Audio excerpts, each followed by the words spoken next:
ছয় জুলাইয়ের সেই চূড়ান্ত হুঙ্কারের পর এলো ৭ জুলাই ২০২৪। বাংলাদেশের ইতিহাসে এক অভূতপূর্ব এবং ঐতিহাসিক দিন। আন্দোলনের সমন্বয়কদের ঘোষিত কর্মসূচি অনুযায়ী আজ থেকে শুরু হচ্ছে বাংলা ব্লকেট বা সর্বাত্মক অবরোধ।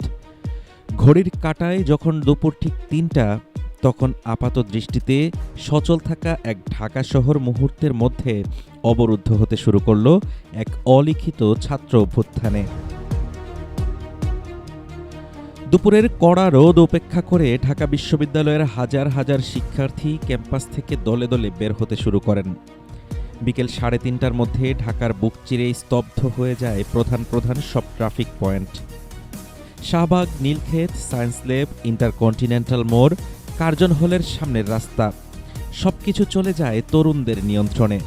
শুধু ঢাবি নয়, ইডেন কলেজ ও ঢাকা কলেজের শিক্ষার্থীরা, সায়েন্স ল্যাব আর নর্থ সাউথ ও ব্র্যাক সহ বেসরকারি বিশ্ববিদ্যালয়ের শিক্ষার্থীরাও রামপুরা ও প্রগতি সরণি অবরুদ্ধ করেন।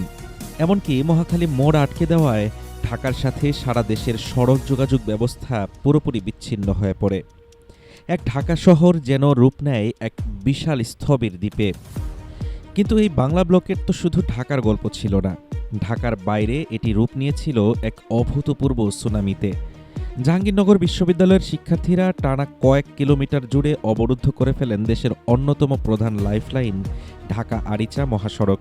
অন্যদিকে রাজশাহী বিশ্ববিদ্যালয়ের শিক্ষার্থীরা বিশ্ববিদ্যালয়ের স্টেশন এলাকায় ঢাকা রাজশাহী রেললাইন পুরোপুরি অবরুদ্ধ করে দেন, যার ফলে বন্ধ হয়ে যায় উত্তরবঙ্গের সাথে ঢাকার ট্রেন যোগাযোগ।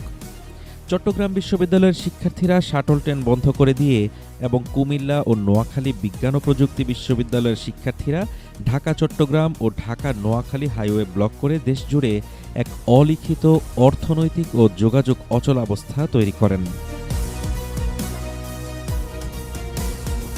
৭ জুলাইয়ের এই বাংলা ব্লকেট কর্মসূচি স্পষ্ট বুঝিয়ে দিচ্ছিল এই আন্দোলন আর কোনো সাধারণ ছাত্র সমাবেশের মধ্যে সীমাবদ্ধ নেই। শিক্ষার্থীরা প্রমাণ করেছেন তারা চাইলে পুরো রাষ্ট্রের চাকা স্তব্ধ করে দিতে পারেন। কোনো প্রকার সহিংসতা ছাড়াই অত্যন্ত সুশৃঙ্খলভাবে দেশের প্রতিটি গুরুত্বপূর্ণ হাইওয়ে এবং রেলপথ সেদিন তরুণদের নিয়ন্ত্রণে। সরকারের বিপুল ছাত্র জোয়ারকে কিভাবে রাজনৈতিকভাবে মোকাবেলা করবে সেটি নিয়ে তখন সরকার ভাবতে শুরু করে। সন্ধ্যা গড়িয়ে রাত নামলেও শিক্ষার্থীরা রাজপথ ছাড়েননি। অবশেষে রাত ৮টার দিকে তারা ৮ জুলাই সোমবারও টানা দ্বিতীয় দিনের মতো এই বাংলা ব্লকেট চালিয়ে যাওয়ার ঘোষণা দিয়ে ক্যাম্পাসে ফিরে যান। ৭ জুলাই ২০২৪ এই দিনটি কেবল রাস্তা বন্ধের দিন ছিল না, এটি ছিল ১৫ বছরের এক স্বৈরাচারী ব্যবস্থার ভিত নাড়িয়ে দেওয়ার প্রথম দিন। এই তরুণদের সম্মিলিত শক্তির কাছে সেদিন পুরো রাষ্ট্রযন্ত্র থমকে দাঁড়িয়েছিল। শাসকেরা সেদিন প্রথম টের পেয়েছিল এই শান্ত সমুদ্রের নিচে লুকিয়ে থাকা সুনামিটা এবার সত্যিই আঘাত হানতে শুরু করেছে।